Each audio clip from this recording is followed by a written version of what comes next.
ખેતરો આવે, કંઈક મોલ ઊભો હોય એટલે ગાડાવાળાને કહે કે જો આ ખેતરમાં આટલો કપાસ છે તો વીઘે આટલા મણ તો ઉતરવો જ જોઈએ, અને આટલો ભાવ જો આવે ને તો આ પટેલને 12 મહિનાની આટલી કમાણી થાય, આગળ જતાં બીજું ખેતર આવે, ત્રીજું આવે, આમ કરતાં કરતાં ગઢડા આવી ગયું. શિવલાલભાઈએ ગાડું ઊભું રહ્યું એટલે આંખો ખોલીને ભગા ડોશીને કહે છે કે પિતાજી મારે 200 માળા થઈ, તમારે કેટલા ચાળા થયા? એટલે આ ચાળા નહીં તો બીજું શું? ત્યારે ભગા ડોશી ઝૂકી ગયા, બાપ કરતા બેટો સવાયો, તારી ઉંમર આટલી નાની પણ તારી વૃત્તિ પરમેશ્વર સિવાય બીજે ક્યાંય નથી. 9 કોટી નારાયણ કહેવાય. ભાવનગર દરબારને બાજુમાં જેની ખુરશી પડે, શિવલાલે એની જિંદગીમાં કોઈ દી હોનું નથી પહેર્યું, સોનાને અડ્યા નથી. શિવલાલની બારોબાર સોનું ભગા ડોશીએ કરાવેલું, પણ ક્યારેય શિવલાલ સોનું પહેરતા જ નહીં. કેવી એને વિરક્તિ હશે કદાચ. એટલે આ મારે તમને એટલા માટે કહેવું પડ્યું છે કે એની જે ચરણરજ એમાં આળોટીને આપણે બધા મોટા થયા છીએ. વળી બીજી વસ્તુ કે ઘણા એવું માનતા હોય કે પહેલાંના હરિભક્તોની વાત આવે તો પહેલાં તો આવું બધું ક્યાં હતું, અને હવે ઠાકોરજીએ આપ્યું છે ભોગવ્યાને મોજ મજા કરીએ, એટલા માટે હું તમને કહું છું કે નહોતું એમ નહીં, આપણા કરતાં એને વધારે હતું. પણ છતાંય એના જીવન કેવા હશે તમે વિચાર કરો. જ્યારે શિવલાલ ગોપાળાનંદ સ્વામીને પગે લાગવા જાય ને ત્યારે સ્વામી એમ કે આવો સિદ્ધ વલ્લભ આવો. આ સિરપુરના સિદ્ધ વલ્લભ રાજા હતા. ભગવાન સ્વામિનારાયણને શિવલાલ 1.25 વર્ષના થયા અને મહારાજને ખોળે જ્યારે મૂક્યા ત્યારે મહારાજ હામું જોઈને કે લે શેઠ, તમારા ઘરે તો સિદ્ધ વલ્લભ આવ્યા. હવે શેઠ ક્યાં સિદ્ધ વલ્લભને ઓળખે છે? પૂર્વજન્મની અંદર પણ જે રાજા હતા, ઘણા કહેતા હોય પૂર્વજન્મના સંસ્કાર રહી જાય, પૂર્વે પણ દોમ સાહેબીની અંદર ઉછરેલા અને આ જન્મે પણ એવી જ સાહેબીમાં આળોટનારા, પણ એને સાહેબી એક તલ ભાર પણ અડી નથી. કેવી વિરક્તિ હશે. જે છોડીને બેઠા હોય સાધુ સંતો હોય એને તો ન અડે કે એને એની વચ્ચે રહેવાનું જ નથી, પણ એની વચ્ચે રહેવા છતાંય વિરક્ત રહી શકે. એ ભક્તની ભક્તિ કેવી હશે, એનું જીવન કેવું હશે, એનો આત્મા કેવો બલિષ્ઠ હશે કયો. ભગવાન શ્રી હરિ દેવ મંદિરે જઈ અને સ્તુતિ કરે છે કે હે ભગવાન, તમે તો જીવાત્માઓના કલ્યાણ માટે અયોધ્યાપુરીમાં પ્રગટ થયેલા. આપણને બતાવ્યું કે મંદિરે જઈએ ત્યારે 2 હાથ જોડીને ભગવાનની સ્તુતિ કરવી, ભગવાનના ગુણોનું વર્ણન કરવું, 5 માળા ફેરવવી, 5 પ્રદક્ષિણા ફરવી, સમય હોય તો ઘડીવાર કથામાં બેસવું, સીધું લે દેવ દાણા મેલ મારો છેડો, એમ ભાગવું નહીં, તો કાંઈક આપણામાં રૂડા ગુણ આવે. તમને એવું નથી લાગતું કે આ સત્સંગ જીવનનો એક શ્લોક આપણે અંતરમાં ઉતારવા જેવો છે કે નથી લાગતું? મને તો લાગે છે હો. સુરત મુનિ કહે છે કે રાજા આવી રીતે ભગવાન અયોધ્યાની બજારમાં નીકળે અને જ્યારે ભગવાન શ્રી હરિ હાથમાં માળા લઈને ચાલ્યા જતા હોય, શ્રીયુ ગંગાએ પાણી ભરવા જનારી પનિયારીઓના હાથમાં બેડા સ્થિર થઈ જાય. ભગવાન ઘનશ્યામજીની સામે જોઈ રહે. વેપારીઓ બધાય ધારણ તોડતા હોય પોતપોતાની દુકાનમાં. જ્યારે મહારાજ નીકળે ત્યારે વેપારીઓના હાથમાં ત્રાજવા સ્થિર થઈ જાય છે. અને હે રાજા, પિતા કરતાંય પણ ગુણે કરીને ભગવાન શ્રેષ્ઠ થયા છે. તમામ લોકો પોતાના કામ ભૂલી અને ઘનશ્યામ મહારાજની સામે જોઈ રહે, કારણ કે મહારાજની ચાલ અતિશય ઉતાવળી છે.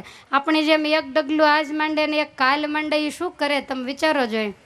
પણ ઘર કામ કરતા હોય ને તોય પૃથ્વી ઉપર પગ અડે નહીં ને એના જીવનમાં કાંઈક ઉકાળે. આ તો ઘણા કે આપણે કહીએ મંદિરે તો કે પણ અમારે 11 વાગ્યા સુધી કામ જ ન ઉકલે. તમારે કામ હોય શું? મને લિસ્ટ બતાવશો તો હું અહીં વાંચું કે અમારે આટલું કામ હોય. વધીને ઝાપટ ઝૂપટ કરીને કચરા પોતા કરતા હો, કપડાં ધોતા હો ને બધાને ભાખરી કરીને ખવડાવતા હો. બીજું તમે શું કરો? હવારે કાંઈ ગરબા લ્યો તમે ઘડીક, તો પછી કેવી રીતે સમય ન મળે? આટલી વસ્તુ કરવી એમાં શું મોટી વાત હતી? આ બધાય કામ કરીને આપણા વડવાઓ દી ઉગે ત્યાં વાડીએ જઈને બેસતા. એ વહેલા 4 વાગ્યાના ઉઠીને ભાત બનાવ્યો હોય, બપોરે 12 વાગે એને ક્યાં દાળ ભાત હતા, એને ક્યાં ચટણીયું સંભારા હતા, અને છતાં એવા મસ્તાના હતા ને આખો દી કામ કરે તો કાંઈ ન થાય. અને આપણે તો હાવણી લઈને ઘડીક વાળીએ ત્યાં પોતું કરવું હોય ને તો ઘડીક પરો ખાવો પડે, પછી ડોલને ઢસડતા ઢસડતા માંડ અડધી કલાકે ઉકલીએ. જેટલી તમે ઉતાવળ રાખો શરીરમાં સ્ફૂર્તિ રહે અને કામ જલ્દી પતે, અને જેટલું જલ્દી કામ પતાવો એટલો સમય વધારે મળે, ને વધારે મળે તો કંઈક ભજન કે સત્સંગ થાય.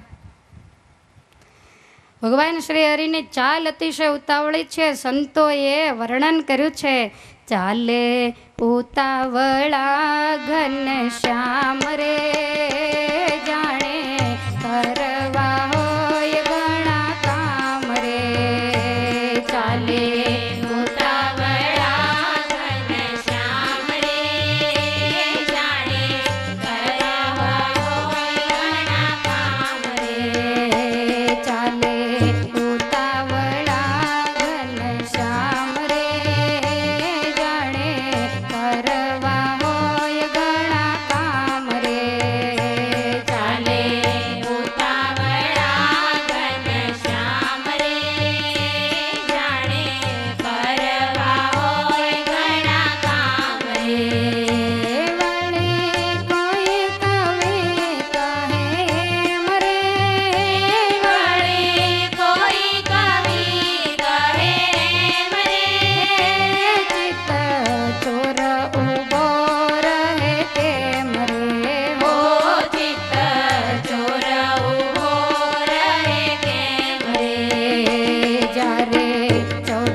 કામ કરવાના બાકી હોય એમ ભગવાન રસ્તામાં ચાલે ત્યારે અતિ ઉતાવળા ચાલે છે.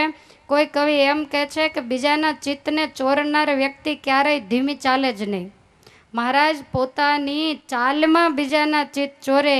ભગવાનની ચાલ એવી, એના લટકા એવા, એના મટકા એવા, બલબલા એ જોઈને સ્થિર થઈ જાય. ધારણને તોડનારા, ઘાટ ગળનારા તમામ પોતપોતાના કાર્ય ન ભૂલે. નામું લખવાવાળા નામું લખવાનું ભૂલી જાય ને ભગવાનની સામે ને સામે જોઈ રહે છે. એક દિવસ ભગવાન શ્રી હરિ પોતાની ઓસરીમાં બેઠા થકા સત્શાસ્ત્રનો અભ્યાસ કરે છે. એ વખતે માતાજી પ્રભુની પાસે બેઠા છે. ભક્તિ માતા ભગવાન શ્રી હરિને કહે છે કે હે ઘનશ્યામ, બાલ્યવનમ તવ ચકારહિ રાક્ષસીભ્ય સાક્ષાન મરુત્સુત ઇતિ ત્વમિહાદરેણ. તમે જ્યારે સાવ નાના હતા, 6 દિવસના, ત્યારે તમને રાક્ષસીઓ લઈ ગઈ હતી. મહારાજ કહે છે કે માં પછી શું થયું? ત્યારે ભક્તિ માતા કહે છે કે દીકરા, પછી અમે હનુમાનજી મહારાજનું આરાધન કર્યું, એટલે હનુમાનજી મહારાજ આવ્યા અને એ તમને ગોતીને લઈ આવ્યા. માટે તમે રામજી મંદિરે જાઓ છો અને ત્યાં દર્શન કરો છો તો તમે હનુમાન ગઢીએ જઈને હનુમાનજી મહારાજનું ભજન કરજો. ભગવાન કહે છે કે ભલે માતાના વચનને મસ્તકે ચડાવ્યા. પછી મહારાજ હનુમાન ગઢીએ જઈ અને હનુમાનજી મહારાજની જે મૂર્તિ છે ને એની સામે એક પગે ઊભા રહી અને માળા ફેરવે, ત્યારે હનુમાનજી મહારાજની મૂર્તિ ડોલવા માંડે કે અનંત કોટી બ્રહ્માંડો જેના એક રોમકૂપની અંદર પરમાણુની જેમ ઉડતા ફરે એવો પરમેશ્વર આજ માતાના વચનને મસ્તકે ચડાવી અને દાસનો દાસ એવો હું આજ મારું ભજન એક પગે ઊભા રહીને કરે. હનુમાનજી મહારાજ બે હાથ જોડીને ભગવાનને વંદન કરે છે કે હે નાથ, ધન્ય છે તમને અને તમારી આ દાસત્વ ભક્તિને. નાના નાના બાળકોની સાથે મહારાજ જ્યારે સરયુ નદીએ સ્નાન કરવા જાય, કંઈક રમવા માટે જાય, ત્યારે બાળકોને બેસાડીને મહારાજ ધ્યાન કરતા શીખવાડે, ભજન કરતા શીખવાડે, પૂજા વગેરે શીખવાડે. બાળકો મહારાજના સંગે કરીને પ્રહલાદ અને સનકાદિક જેવા ભક્ત થયા છે. બધાને અતિ આશ્ચર્ય થાય છે. નાના નાના બાળકોને ભેગા કરી અને ભગવાન દિવ્ય રમત રમે છે. બાળકોમાં કોઈને કહે છે કે તમે બ્રહ્માજી બનો, કોઈને કહે છે કે તમે શંકર બનો, કોઈને કે તમે વિષ્ણુ, ઇન્દ્ર, ચંદ્ર. આ બધાયના પાત્રો એક એક બાળ મિત્રને આપી દે અને પછી ભગવાન એમ કે હું પુરુષોત્તમ નારાયણ બનું. પછી મહારાજ પથ્થરની મોટી શિલા ઉપર બેસે અને બધા બાળકો નીચે બેસે. મહારાજ કે હવે તમે બધા એવી પ્રાર્થના કરો કે હે મહારાજ, આ ભૂમંડળ ઉપર બહુ અધર્મ વધ્યો છે, માટે અધર્મનો નાશ કરવા અને સત્પુરુષોનું રક્ષણ કરવા તમે મનુષ્યાકૃતિ ધારણ કરીને આ ભૂમંડળમાં પધારો. એટલે બાળકો બધા બે હાથ જોડીને સ્તુતિ કરે. પછી ભગવાન પોતાનો અભયવાર ડાબો બતાવીને એમ કે ટૂંક સમયમાં હું ધર્મ ભક્તિના ભુવનમાં પ્રગટ થઈ અને તમામ અધર્મનો નાશ કરીને સનાતન સદ્ધર્મની સ્થાપના કરીશ. આવી ભગવાન રમત રમે છે. જે હકીકત છે ને એ જ રમતની અંદર ભગવાન બાળકોને બતાવે છે. સુરત મુનિ કહે છે કે રાજા, ભગવાન શ્રી હરિ આવી રીતે અયોધ્યા વાસીઓને અતિ આનંદ આપે છે, પણ મનમાં તો તીવ્ર વૈરાગ્ય વર્તે છે. ઘર છોડવાની ઈચ્છા છે કે અનેક જીવાત્માઓના ઉદ્ધાર માટે મારું અવતરણ. પણ વળી મનમાં એમ થાય કે બ્રાહ્મણ કુળમાં હું પ્રગટ થયો અને જ્યાં સુધી જનોય ન લઉં ત્યાં સુધી મારે ઘર કેમ છોડવું. એટલે જનોય લેવા માટે પ્રભુ ઘરમાં રોકાયા છે. અયોધ્યાના લોકોએ ધર્મદેવને ગુરુ કર્યા છે અને ધર્મના જેવા સંસ્કારો પામીને લોકો મહાગુણિયલ બન્યા છે. શિષ્યોએ ધર્મદેવનું પૂજન કર્યું. ધર્મના ઘરમાં સમૃદ્ધિ વધવા માંડી છે.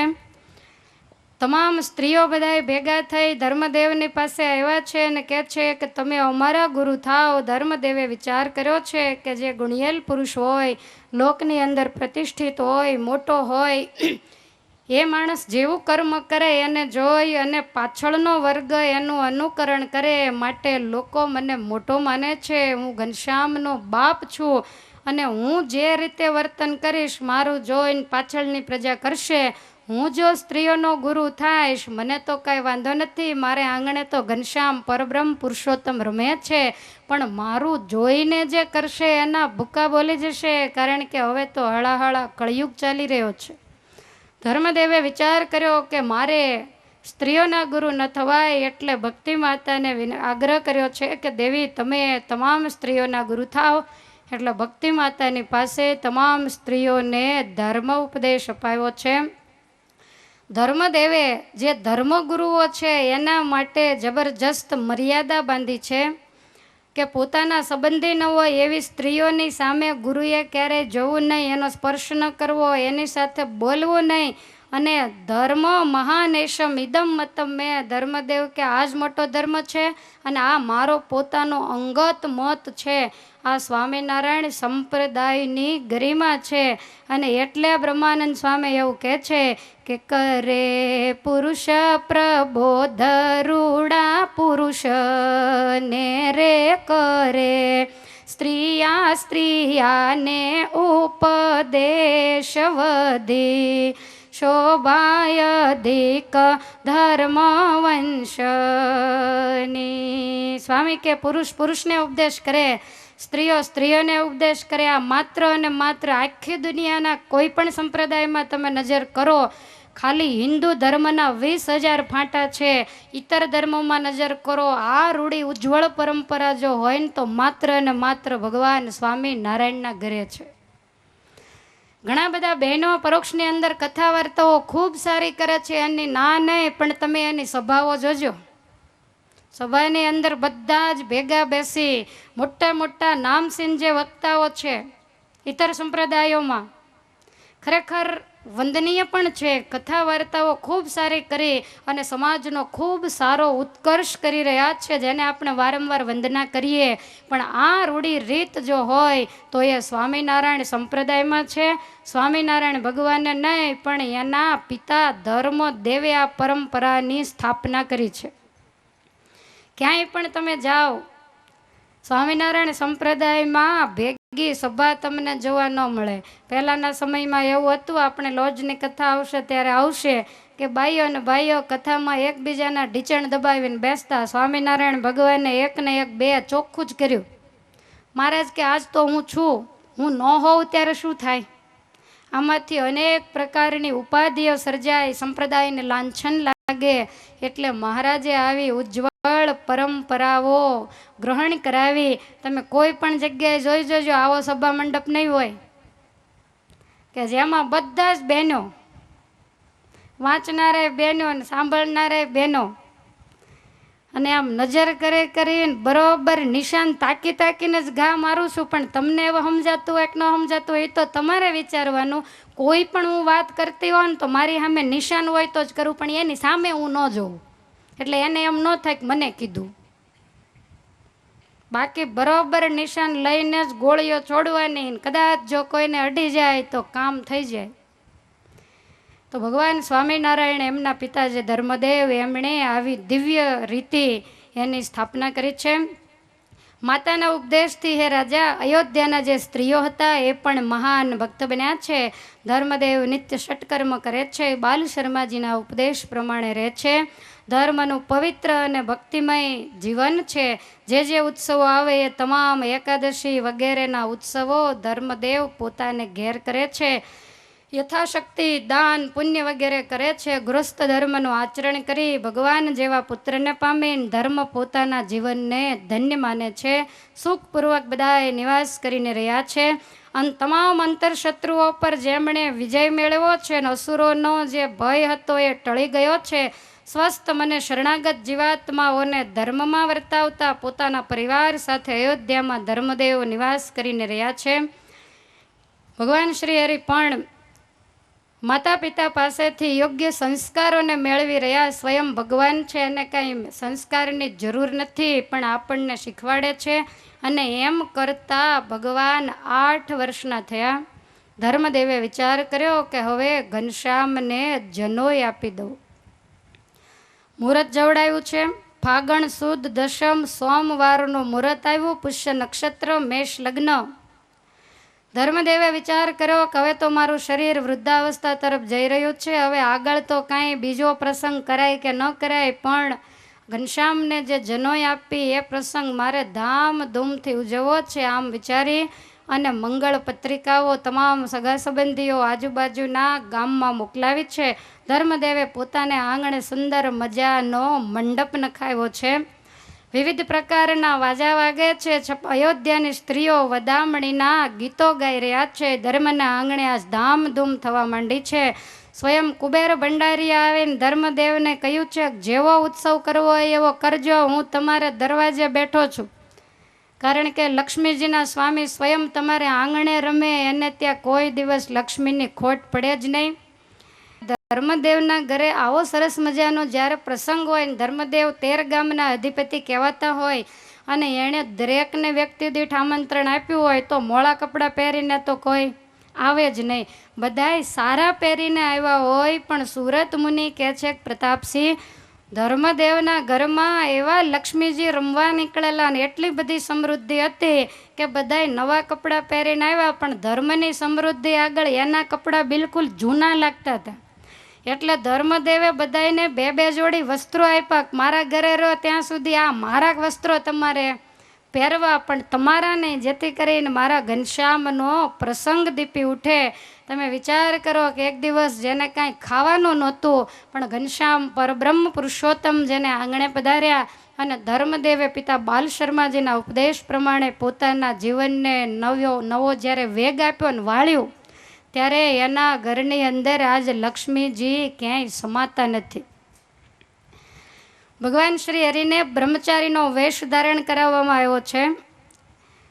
બ્રાહ્મણો વૈદિક વિધિ કરાવી યજ્ઞ યાગાદિક વગેરે કરાવે છે. ભગવાન શ્રી હરિને જન્મ આપી અને બ્રાહ્મણો ભગવાનને બ્રહ્મચારીના ધર્મ સમજાવે છે કે ઘનશ્યામ, હવે તમે બ્રહ્મચર્ય આશ્રમમાં પ્રવેશ કર્યો, હવે આજથી તમારે આમ રહેવું, આજથી તમારે આમ કરવું. મહારાજ બાડમ બાડમ કહી અને તમામ વાતને સ્વીકારે છે. બળવો દોડાવવાનો સમય થયો છે. ભગવાન શ્રી હરિ ભાગ્યા છે. મામા વશરામજી પાછળ દોડ્યા, પણ મહારાજે વિચાર કર્યો છે કે મામાને પહોંચવા દેવા નથી ને હવે પાછું વળવું નથી. મારે જે કરવાનું કામ હતું એ પૂરું થઈ ગયું. હવે તો વનમાં જઈ અનેક જીવાત્માઓ જન્મ જન્મથી સાધના કરતા જે મારી રાહ જોઈ રહ્યા છે, એની સાધનાની પૂર્ણાહુતિ કરાવવા ઘર છોડી અને મારે વનની વાટ લઈ લેવી છે. આમ વિચારતા ભગવાન શ્રી હરિ દોડ્યા. વશરામ મામા પાછળ દોડે, પણ મહારાજને પહોંચ્યા નહીં.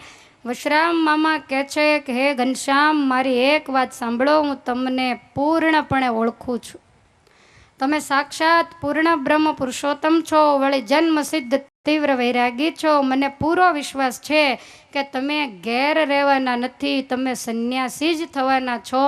પણ મારી બે હાથ જોડીને તમને વિનંતી છે કે તમે જો અત્યારે જતા રહેશો ને સંન્યાસી થઈ જશો, તો તમારા માતા પિતા ધર્મ અને ભક્તિ એ તમારી પાછળ ઝૂરી ઝૂરીને પોતાનો પ્રાણ છોડી દેશે. એ ઘનશ્યામ, તમને કદાચ યાદ હોય કે ન હોય, તમારા પ્રાગટ્ય પહેલાં તમારા માતા પિતાએ 18 વર્ષ સુધી ખૂબ દુઃખને સહન કર્યા છે. પેટ પૂરતું જેને ખાવાનું નહોતું મળતું, જેને વસ્ત્રો નહોતા મળતા, છપૈયામાં જેની સામે જોવાય કોઈ રાજી નહોતું, એમાં કાંઈ આપે તો ક્યાંથી? કઠોર દુઃખને સહન કર્યા ત્યારે એણે તમારું મુખારવિંદ જોયું છે. માટે હે ઘનશ્યામ, ઘેર તમે ન રહ્યો તો કાંઈ નહીં, પણ તમારા માતા પિતાને ખાતર તમે અત્યારે પાછા આવો. તમારા માતા પિતા જ્યારે આ લોકમાંથી જાય પછી તમારે જે નિર્ણય લેવો હોય તે લેજો. અને માતા પિતાનું નામ જ્યાં મહારાજને કાને પડ્યું ને ભગવાનના ચરણારવિંદ જાણે પૃથ્વીની સાથે ચોંટી ગયા છે. એક પણ ડગલું ભગવાન શ્રી હરિ આગળ ભરી શક્યા નથી ને એકદમ મહારાજ ત્યાં ને ત્યાં અટકી ગયા. ભગવાન શ્રી હરિને વિચાર થયો છે કે હો, મામાની વાત સાચી છે. રામા અવતારમાં હું મારા માતા પિતાને સુખ આપી શક્યો નથી. સુખ આપવાના જ્યારે દિવસો આવ્યા, પિતા જ્યારે મને રાજ્ય આપવા માટે તૈયાર થયા, અને એ જ વખતે મેં વનની વાટ લઈ લીધી ને મારા વિયોગમાં મારા પિતા દશરથ હા રામ એમ બોલતા 6ઠા દિવસે શરીર છોડી સ્વર્ગ લોકને પામ્યા. 14 વર્ષ સુધી હું વનમાં ફર્યો ને ત્યાં સુધી માતા કૌશલ્યાની નજર રાજમહેલના દરવાજા સામે રહી. આજ મારો રામ આવે, કાલ મારો રામ આવે. 14 વર્ષ રાહ જોઈ જોઈને હાડ પિંજર જેવું શરીર એ માં કૌશલ્યાએ કર્યું. હું માતા પિતાને સુખ આપી શક્યો નથી. કૃષ્ણ અવતારમાં પણ હું આવ્યો ત્યારે પણ માતા પિતાને મારાથી સુખ અપાયા નથી. મારા માટે જેણે બેડીઓને સહન કરી, મારા માટે જેણે પોતાના 6 દીકરાઓના ભોગ આપી દીધા, એવા માતા દેવકી અને પિતા વસુદેવ, એને ત્યાં મેં જન્મ લીધો. હું સ્વયં ભગવાન હોવા છતાંય માએ મારું ધરાઈને મોઢું પણ જોયું નથી. રાતોરાત એ અંધારી મેઘલી રાતે ટોપલામાં પધરાવી કાળજાના કટકા સમાન એ લાડલા દીકરાને ગોકુળમાં મૂકવા જાવો પડ્યો હશે. એ વસુદેવ અને દેવકીની શું દશા હશે તો એનું હૃદય નક્કી કરે. જેને વીતી હોય એને ખબર હોય, ઘાયલ કે ગતિ ઘાયલ જાણે. ભગવાન વિચાર કરે છે કે મને ગોકુળમાં મૂકી એવા 11 વર્ષને 52 દિવસ સુધી માં સતત મને યાદ કરતા મથુરામાં રડ્યા. અને 11 વર્ષને 52 દિવસે જ્યારે મેં ગોકુળ છોડ્યું ત્યારથી માંડીને આજીવન એ ધોળી દાઢીવાળા નંદરાયજી અને વૃદ્ધ એવા યશોદા, જેને એમ હતું કે મારા વૃદ્ધાપણમાં લાકડી સમાના મારો દીકરો, અને એને મેં 11 વર્ષને 52 દિવસે એવું કીધું કે હું તો યશોદાજી તમારે ઘેર પ્રગટ નથી થયો, તમે તો મારા પાલક માતા છો, હું તો દેવકીજીનો પુત્ર છું, અને મેં બચવા માટે થઈને એની એકની એક દીકરી એનો પણ ભોગ અપાવી દીધો, અને એ મા બાપ જ્યાં સુધી જીવ્યા ત્યાં સુધી રડતા રહ્યા. ઉદ્ધવજી જ્યારે વ્રજમાં આવ્યા ત્યારે ઉદ્ધવજીએ પૂછ્યું કે નંદાલય કઈ બાજુ આવ્યું, ને એ વખતે વ્રજના કોઈ ગોપે એવું કીધું કે આ પાણીનો ધોરિયો ચાલ્યો આવે ને ત્યાં ચાલ્યા જાઓ, અને ધોરીએ ધોરીએ ચાલતા નંદાલય આવ્યું. વૃદ્ધ એવા નંદ અને યશોદાની આંખમાંથી શ્રાવણ ભાદરવાની જેમ પાણી પડે, અને એ આંસુડાનો પ્રવાહ જમનાજીમાં ગયો. જમનાજી એટલે શ્યામ છે. કેટલું એ મા બાપ આખી જિંદગી રડ્યા હશે, ને ભગવાનના રૂવાડા બેઠા થઈ ગયા કે આ વખતે ધર્મને અને ભક્તિને મારે રડાવવા નથી. ભલે થોડુંક કદાચ મોડું થાય પણ એને દિવ્ય ગતિ આપી એને મારા ધામમાં મારી સેવામાં મોકલી, અને પછી જ મારે ગૃહ ત્યાગ કરવો છે. આમ વિચાર કરી અને ભગવાન શ્રી હરિ તરત જ પાછા વળ્યા. વશરામ મામાને બહુ આનંદ થયો. મામાએ મહારાજને ખભે બેસાડ્યા છે અને વળી પાછા યજ્ઞોપવિતનો જે દિવ્ય મંડપ એ મંડપ મધ્યે લાવ્યા. ભગવાન શ્રી હરિએ માતા અને સુવાસિની ભાભી પાસેથી ભિક્ષા માગી છે. આવી રીતે ધામધૂમથી યજ્ઞોપવિત સંસ્કારનો વિધિ પૂર્ણ થયો. બ્રહ્મચર્યાશ્રમમાં રહી અને નિત્ય ભગવાન માતા પિતાની સેવા કરે છે. રામ પ્રતાપજી ભાઈ તો છે જ, પણ ભગવાન પોતાની પવિત્ર ફરજ માની અને નિત્ય માતા પિતાની સેવા કરે. જનોઈ લીધા પછી મહારાજને એવો નિયમ હતો 3 વર્ષ સુધી કે સાંજે પિતા ધર્મદેવ અને માતા ભક્તિદેવી એની ચરણ ચંપી કરીને ત્યાર પછી જ સૂવું. આવી રીતે ભગવાન માતા પિતાની નિત્ય સેવા કરે છે. આ કથા ખરેખર આપણને વિચારતા કરી મૂકે છે કે સ્વયં પરબ્રહ્મ પરમેશ્વર હોવા છતાં પણ કેવી ભાવથી માતા પિતાની સેવા કરે છે. દરેક સત્સંગીની પવિત્ર ફરજ છે. ભગવાન સ્વામિનારાયણ શિક્ષાપત્રીમાં લખીને ગયા કે અમારો જે આશ્રિત હોય એણે માતા પિતા ગુરુ અને રોગાતુર એવો કોઈ પણ મનુષ્ય એની સેવા જીવન પર્યંત કરવી. અને એ શ્લોક આપણને કાયમ વાંચતી વખતે ભટકાય છે, પણ એ શ્લોકનું પાલન ઓછામાં ઓછું આજે આ દુનિયાની અંદર થઈ રહ્યું છે. ક્યારેક એકલા બેઠા હોઈએ ત્યારે વિચાર કરવો. તમને એમને જો જલ્દી ન સમજાય ને તો તમારે એવો વિચાર કરવો કે કાંઈક પૂર્વજન્મના આપણા એવા કર્મ હોય. 5 વર્ષ 7 વર્ષ 10 વર્ષ સુધી ઠાકોરજીએ ગૃહસ્થાશ્રમમાં દયા કરી નહીં અને દીકરો આપ્યો નહીં, તો તમે 10 વર્ષ સુધી કાંઈ માનતા બાધા દવા બીજું ત્રીજું કાંઈ ન કર્યું હોય. શું ન કર્યું હોય એ તમે વિચારો. પથ્થર એટલા દેવ કર્યા હોય ત્યારે તમે એનું મોઢું જોયું હોય. એમાંય કદાચ એવું બને, અત્યારે તો ઠીક છે, અત્યારે તો આપણે જીવવા નથી દેતા એટલે પ્રશ્ન નથી, નહીતર 3 4 5 દીકરીઓ ઉપર એક દીકરો હોય. એ માતા પિતાએ કેટલા લાડે કોડે અને કાળજાનો કટકો જાણીને મોટો કર્યો હોય. મોઢામાંથી કોળિયા કાઢીને એને દઈને ખવડાવીને મોટો કર્યો હોય. પેટે પાટા બાંધીને એ દીકરાને મા બાપે ભણાવ્યો હોય. એને બહાર ભણવા જવું હોય, એને કદાચ સુરત જેવા શહેરમાં કંઈક ધંધો કરવા જવું હોય તો એ એમ કે પિતાજી પૈસા વગર કાંઈ થોડો ધંધો થાય, અને એ બાપ ઘરે ઘરે ભીખ માગીને, અત્યારે તો સમય જુદો ને પહેલાં જુદો હતો, 2-5 હજાર રૂપિયા વ્યાજે લાવીને આને 10-15 હજાર રૂપિયા કરી દીધા હોય. જા ભાઈ ધંધો કરજે, આ વ્યાજે લાવેલા પૈસા તો હું ગમે એમ મજૂરીને મહેનત કરીને ભરી દઈશ, પણ તું સુખેથી ધંધો કર. અમે આખી જિંદગી તડકા ખાધા અને ઢેફા ભાંગ્યા, એવું ભાઈ તારે ન કરવું પડે. તમે વિચાર કરો કે મા બાપને કેવી લાગણી હશે, કેવું એને હેત હશે. અને આવા હેતથી જેણે એ દીકરાને મોટો કર્યો હોય, અને કેટલી આશા હોય. એક દીકરો હોય ને એ તો એક છોકરી જોઈએ પૂરું ન કરે પાછા. એટલું બધું જોવે, બધાય પૂછે કે બહુ સારું, તો કે એમ પણ સારું છે એમ નહીં ખબર, પણ એમ કરી ન નખાય ને, હજી 5-10 જોઈએ. કારણ કે મારે એકનો એક દીકરો છે, મારે 4 દીકરીઓ છે, અમે આજ છીએ અને કાલ નથી. અને જો દીકરાની વહુ સારી ન હોય તો દીકરીઓ કોના ઘરે જઈને ઊભી રહે? આ ઉપાધિ પાછી મા બાપને હોય. આ તો સંસાર છે.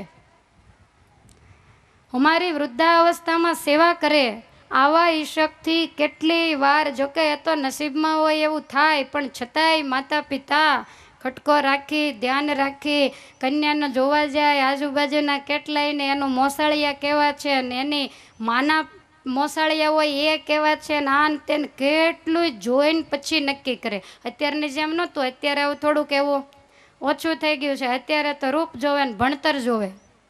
અને પહેલાંના વડવાઓ ગણતર જોતા. ભલે પહેલાંના તમે જુઓ ને તો બેનો ભણેલા નહોતા, પણ એના સાસુ સસરા બીમાર હોય ને ત્યારે પડખે ખાટલી નાખીને મોઢામાં કોળિયા એ દેતા. અત્યારે તમે ભણેલા લાવો એટલે એણે એક નોકર રાખી દીધો હોય કે જ્યારે આને કંઈક જરૂર પડે ત્યારે તું કામ કરજે, તું તાર મહિને 5,000 તને દઈ દઈશ. આ સંસ્કાર, આ ભણતર અને ગણતર, આ બે વસ્તુમાં આટલો ભેદ છે.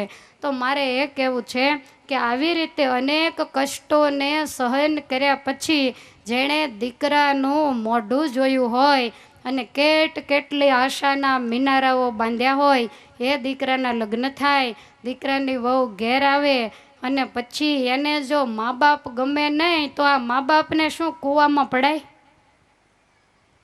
એકેય વાત ન થાય. તમે વિચારો કે દીકરાની સાથે મા બાપ એટલા બધા લાગણીના તંતુઓથી બંધાયેલા છે, એને એમ થાય કે કૂવામાં પડીએ, આત્મહત્યા કરીએ તો મારો દીકરો બિચારો સમાજમાં મોઢું શું દેખાડે, આવી એને ચિંતા થાય. દીકરો આટલો બધો કૃતજ્ઞ થાય છતાં માતા પિતા ક્યારેય કૃતજ્ઞ થતા નથી. એટલે જ તો કહેવત છે, છોરું કછોરું થાય પણ માવતર કુમાવતર ક્યારેય પણ ન થાય. ગમે એવા દીકરા હોય, ગમે એટલી હેરાનગતિ હોય, અરે ઘરડા ઘરમાં મૂક્યા એવા હોય, છતાંય હું એવું માનું છું કે ત્યાં બેઠા બેઠા મા બાપ ક્યારેય પોતાના દીકરાને શ્રાપ નહીં આપે કે તારું સત્યાનાશ નીકળી જાય. આવું કોઈ દિવસ મા બાપનું હૃદય બોલશે નહીં. હવે આવી જે લાગણી, આ ઠાકોરજીની મૂકેલી લાગણી આ ઊભી કરે ક્યારેય પણ થાય નહીં. નાની ઉંમરમાં તમે જુઓ તો ઘણા એટલા બધા તોફાની હોય, માએ તો એનો રોજનો સુંડલો તો માર ખાધો હોય.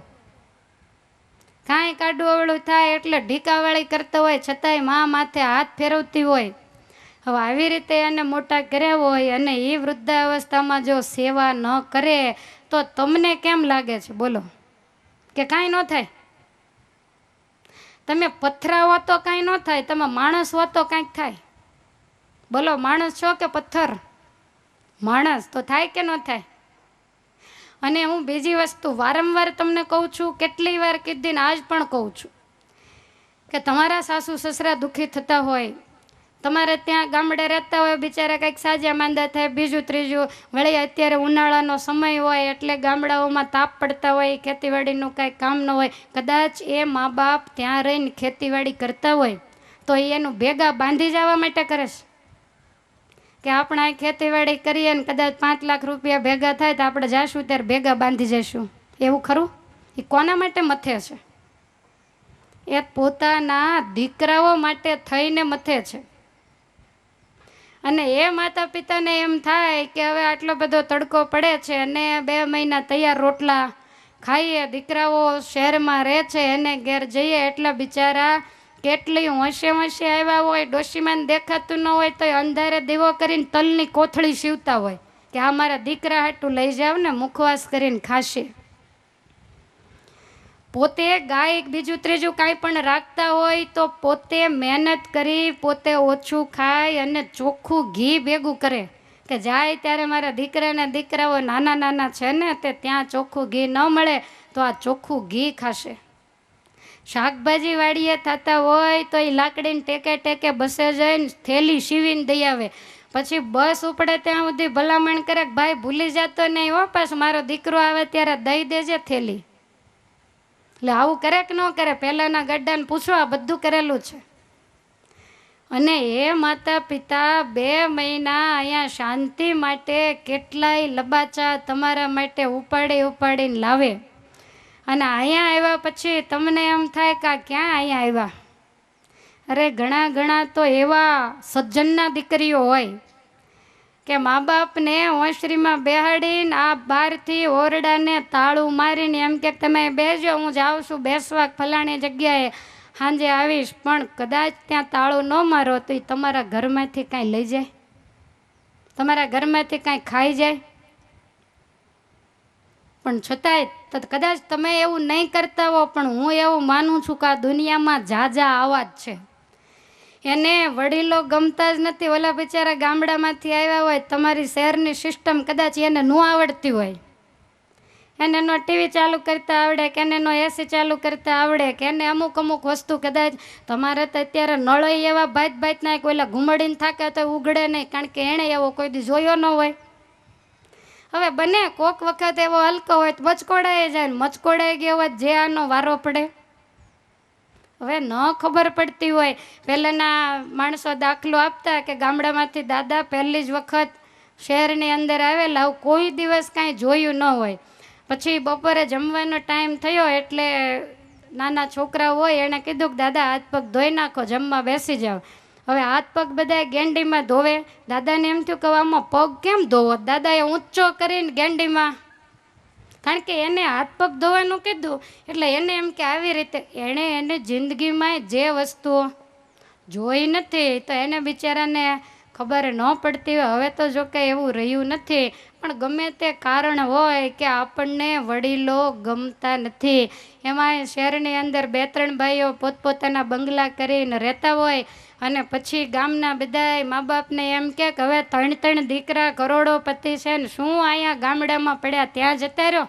તૈયાર રોટલા ખવાય ને ભગવાનનું ભજન થાય, એ જ્યારે અહીંયા આવવા તૈયાર થાય ને ત્યાં 3 વિચાર કરે કોણ રાખશે. 3 ભાઈ ભેગા થાય ને પછી એમ કે 2 મહિના આવું કરાય મા બાપને કોઈ દિવસ? આપણે એમ જ માનવું રહ્યું કે અમે 4 ભાઈઓ નથી, હું એક જ છું. અને આવું જ્યારે આપણું મન વિચારતું હોય કે બધાના ઘરે વારા કરીએ ને, તેથી તમારા ખોળામાં બેઠો હોય ને છોકરા સામું જોવું કે આ છોકરો જેથી વારે ચડાવશે તેથી મારી શું દશા થશે. અને એ લોકોને તો પહેલાંના સમય પ્રમાણે 2-3 દીકરાઓ છે ને અત્યારે તો ખબર છે ને જે હોય એ એક જ હોય. હવે એ જેથી ધક્કો મારશે ને તેથી રોતા નહીં આવડે, બીજે જાશો ક્યાં? એને તો બીજો છે તો બીજાને ત્યાં જશે. માટે આવે ત્યારે એવા તમે આમ હોશે ને આનંદથી એને રાખો. હા, એને દીકરાઓ છે એટલે એના ઘરે જાય, પણ તમે આગ્રહ કરો કે ભાઈ બધું એક જ છે ને, કાંઈ નથી જવું, બેસવા જવું હશે તો હું તમને લઈ જઈશ. ક્યારેક વળી આગ્રહ કરે અને જમવા ભાઈના ઘરે જવું હશે તો હું તમને લઈ જઈશ, પણ તમારે અહીંયા જ રહેવાનું છે. આવી રીતે તમે આગ્રહ કરીને રાખો ને તો ઓલાને ખાધેલું ઉગે, અને 2 મહિનામાં કેરી ખાઈને તો ગરડે ગળ પણ ગલોલા જેવા થઈ જાય. ઘણીવાર આપણને એમ થાય કે સુરત ગયા હતા તો હુકાઈ કેમ ગયા હતા કે હોવું ને બહુ ગમે નહીં ને તે આપણને જીવ બળે. આને શું કહેવું તમે કહો? આ અમારા સાંભળેલા શબ્દો ખોટા નથી. ઘણીવાર અમે કહેતા હોઈએ કે તમે જતા રહો ને, અહીંયા શા માટે રહ્યો છો, તમારાથી થતું નથી. તો કે ત્યાં કોઈને બહુ ગમે નહીં, વહુને ગમે નહીં, ને પછી ભાઈ આરે માથાકૂટ કરે તો એકેય વાત ન થાય. એટલે અમને એમ થાય કે જેથી ખાટલામાં પડશું ને દેખાય ત્યાં સુધી કાચું પાકું કરીને ખાઈએ, ખાટલામાં પડશું તેથી તો એ લઈ જ જવાના છે. એ કેવા નિશાસા નાખીને બોલતા હશે તમે વિચાર કરો. માટે ભગવાનનો ભક્ત વિચારે. હરિગીતાની કથા શીખવાડે છે 8 વર્ષના ભગવાનની ફરજમાં નથી આવતું. રામ પ્રતાપભાઈ મોટા છે છતાંય મહારાજે આપણને શીખવાડ્યું કે માતા પિતાની સેવા કરવી. અને એ મા બાપનું એવું દરિયાવ દિલ છે ને કે એ તમારી સામે આંસુડા નહીં પાડે, એ છાને ખૂણે આંસુડા પાડે. કોકના ઘરે ગયા હોય ને કોક કાંઈક ખબર અંતર સાજા માંદાનું કાંઈક પૂછે ત્યારે એની આંખમાંથી આંસુડા પડતા હોય. પહેલાં એણે સહન કર્યું હોય એ બધું એને યાદ નહીં આવતું હોય. અને એક બીજી વસ્તુ તમે વિચારો કે જે દશા તમારા સાસુ સસરાની તમે કરતા હોય એવી જ દશા તમારા મા બાપની તમારા પિયરમાં તમારા ભોજાઈઓ કરતા હોય તો ત્યાં ડાપણ નથી કરતા. તમે બાની ને બાપુજીની સેવા કરજે એમ તો અહીં બાન બાપુજી નથી, થોડા પથરા છે. અહીંયા કોકના બા ને બાપુજી જ છે ને. માટે ભગવાનનો ભક્ત હું તો તમને એમ કહું છું કે માળા ઓછી ફેરવશો તોય ચાલશે, અને જો તમે માતા પિતાની સેવા કરશો એ જીવતા હોય ત્યાં સુધી માળા નહીં ફેરવો તોય હાલશે, મારે માથે જાઓ. પણ એની આંખમાંથી જો તમે આંસુડો નહીં પડાવો ને તો ભગવાન તમારી લાખ માળા માની લેશે. સમય હોય ત્યારે ભજન કરો, પણ એની તમે અને સેવા કેવી રીતે, તો કે આમ હૃદયપૂર્વક ને ભાવથી કરો. તમે એને થાળી આપો પણ મોઢું બગાડીને વડકું કરીને આપો અને હોંશે હોંશે આપો તો ડોશીમાં બિચારા ચાલી શકતા ન હોય, લાકડીને ટેકે ટેકે આવતા હોય, તમે કહો કે બા ચાલો જમવા, એ લાકડી લેવા જાય ત્યાં તમે દોડીને હાથ પકડો કે લાકડી નથી પકડી, હાલો મારો હાથ પકડી લ્યો, તો તમને કેમ લાગે? એ તમને ધક્કો મારે? તમારી આગળ જવાબ શું હોય આના?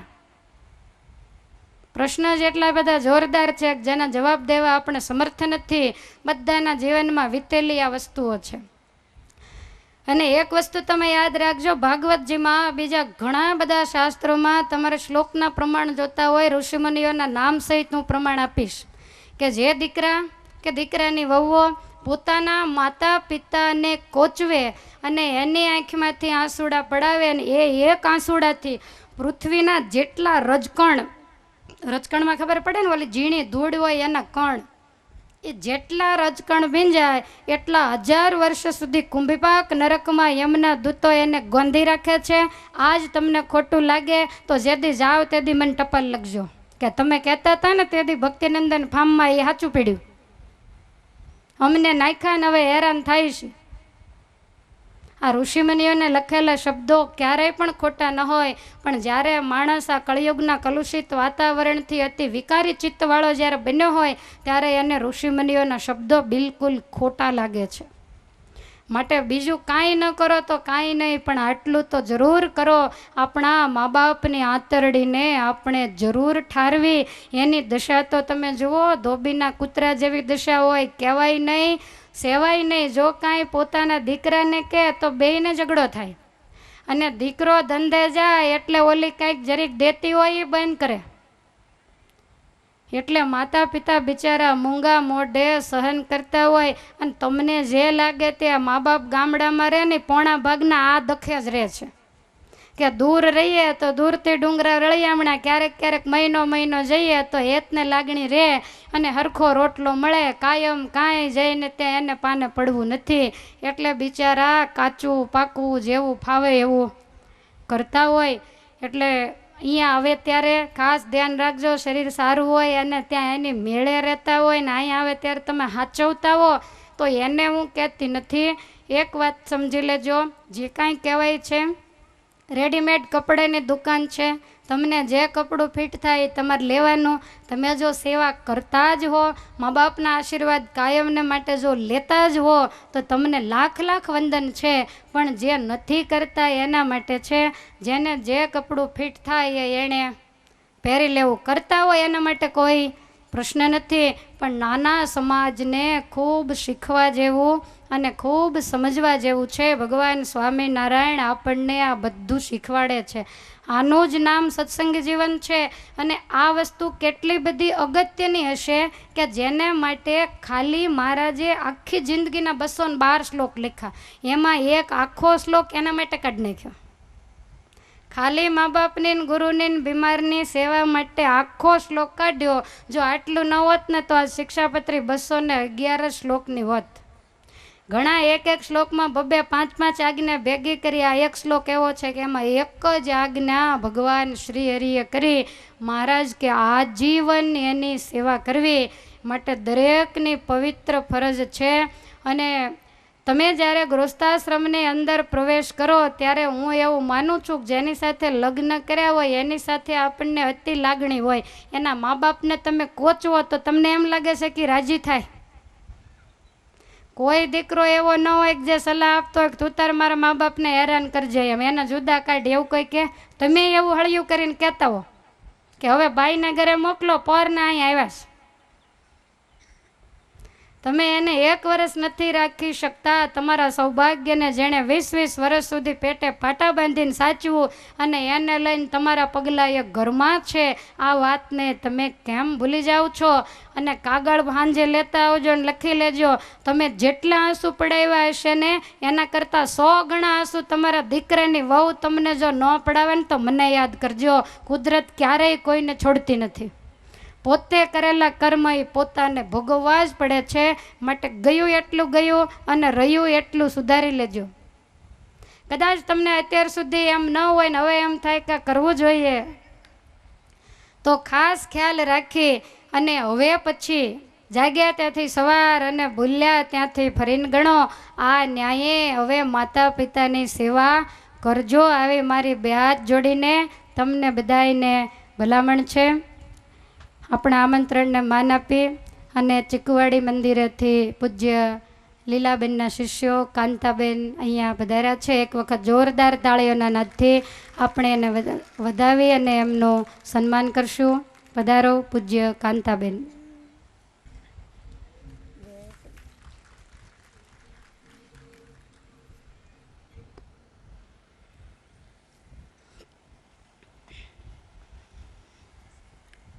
સુરત મને કહે છે કે હે પ્રતાપસિંહ, હવે વડીલો આવ્યા એટલે તમને બહુ ન વડાય ને, એટલે બંધ કરી દો.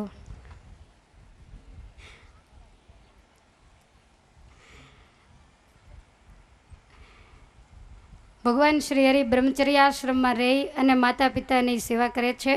ભગવાન શ્રી હરિ 10 વર્ષના થયા. ધર્મદેવ વિચાર કરે છે કે હવે હું આ સંસારમાંથી નિવૃત્તિ લઉં.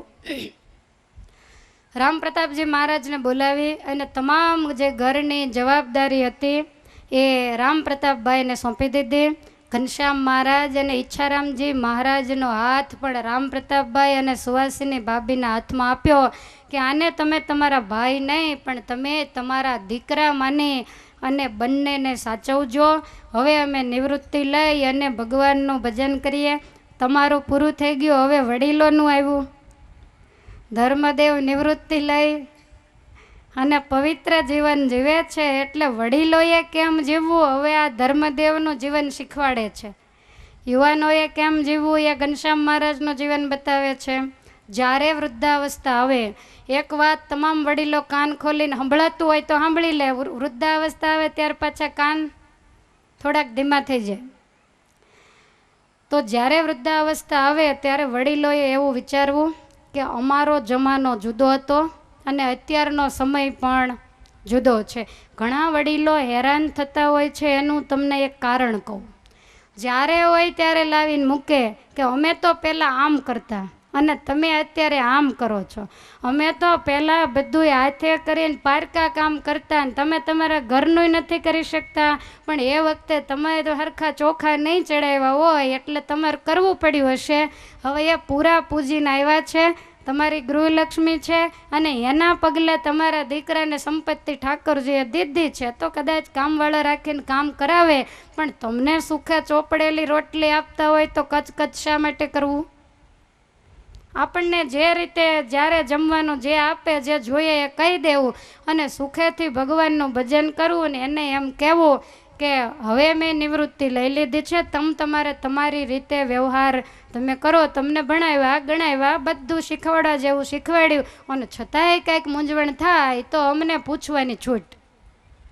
પણ નિવૃત્તિ લઈ અને એકાંતમાં ભજન કરવું, સમય મળે સવારે નાહી ધોઈ પૂજાપાઠ કરી અને મંદિરે જતું રહેવું. સવારે વળી કાંઈક તકલીફ હોય, ડાયાબિટીસ બીજું ત્રીજું, તો વળી જમીને જ આવું. જમીને ગયા હોય નિરાતે 11 વાગ્યા સુધી જુઓ ને. ઘનશ્યામ મહારાજ લાડીલાએ તો તમને સરસ મજાના આમ પતરા નાખીને પંખા બંખા મૂકીને મસ્ત સભા મંડપ કરી દીધો છે. તો એ તમારે બેસવા જ કર્યો છે. ઘરે એક તો ઓલાને છોકરા કંદડતા હોય એમાં તમે પાછા આડા આવો. એના કરતાં એને એની રીતે કરવા દેવું ને આપણે સુખેથી ભગવાનનું ભજન કરવું.